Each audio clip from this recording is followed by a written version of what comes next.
Hey everyone, Token Dave over here, dorky token black guy who's just trying to get by. And welcome to another edition of the Token 10, my top 10 list for a particular subject. And I'm continuing my top 10 crushes of the 80s with number 5, Vanessa Williams. So all those rules that I stated in my last video, disregard them for Vanessa, but there's a good reason. She was the first African American Miss America, and her image was plastered all over my area. Whether it be the news, newspaper stand, or magazines, I was surrounded by her picture from age 4 to age 9. Now she had to relinquish her crown because she took nude photos that they were going to be posted. But wait, you know what? Considering that, Papa Hawkins had a few magazines, and in the Jet magazine where she was Beauty of the Week, no wonder why Mama Hawkins was pissed at him. Hell, even my aunt referred to her as that light-skinned hoe, or said that she wasn't really black because she had green eyes. Similar sentiment about Chinese girls that having green eyes in Big Trouble in Little China. But anyway, that's why Vanessa Williams is number 5. Number 4, Janet Jackson. So I saw her picture on the album Dream Street all over the place. Didn't have the album, didn't listen to it at the time, but I did think she was pretty. And then I saw the Nasty Girls video. Wait, no. Nasty Girls was Vanity 6. I'll talk about her in the future as well too. But I saw Nasty Boys video, and yeah, she looks great. But that wasn't enough. She did Pleasure Principle. Sexy as fuck there. Ooh. So if you didn't have a thing for Janet Jackson after seeing, the Pleasure Principle video, I don't know what else to tell you, because she was sexy as fuck in that video, So send me to Planet Damn It, where all the girls look like Janet. Number 3, Molly Ringwald. It was the 1980s. How could you not talk about Molly Ringwald? Now, while I noticed her in Breakfast Club, and I personally think Ali Sheedy looked better than her in Breakfast Club, Molly Ringwald had a few movies where she physically looked like different characters. I saw her in 16 Candles, where she just looked like your average girl. She was also Pretty in Pink. She came off as the easily overlooked girl from the wrong side of the tracks to looking like someone that's very approachable. And come on, Breakfast Club, she was the stuck-up princess that was the cute popular girl. Either way, Molly Ringwald definitely was number 3 on my list. And Movie Wolf, if you're watching, yes, she is a major reason why I have a thing for redheads. Her and Mary Jane Watson, but that's for another video. Number 2, Lisa. So people have the girls next door.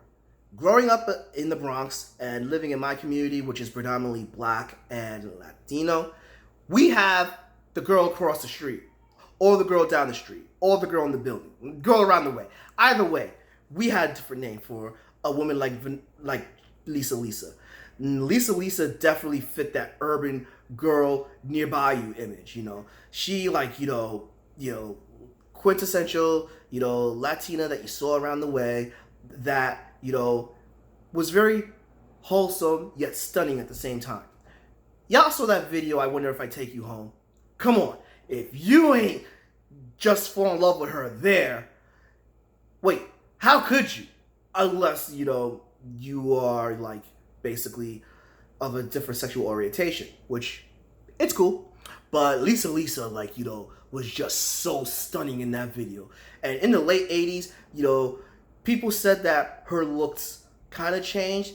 It did, but it matured, and she still looked so stunning there that, yeah, Lisa, so high on the list for me. Definitely girl in the building, girl next door, girl down the block, girl across the street. Number 1, Madonna. For the surprise, anyone that knows me personally is not surprised by this. Madonna is number 1 because look at her career in the 80s. But there's also another personal story. My uncle that got me into Godzilla, he states that we actually saw Madonna prior to her first album, and I was a little baby at the time, and I was staring at her, and she looked at me, and my uncle stated that from that point on, this boy had great taste.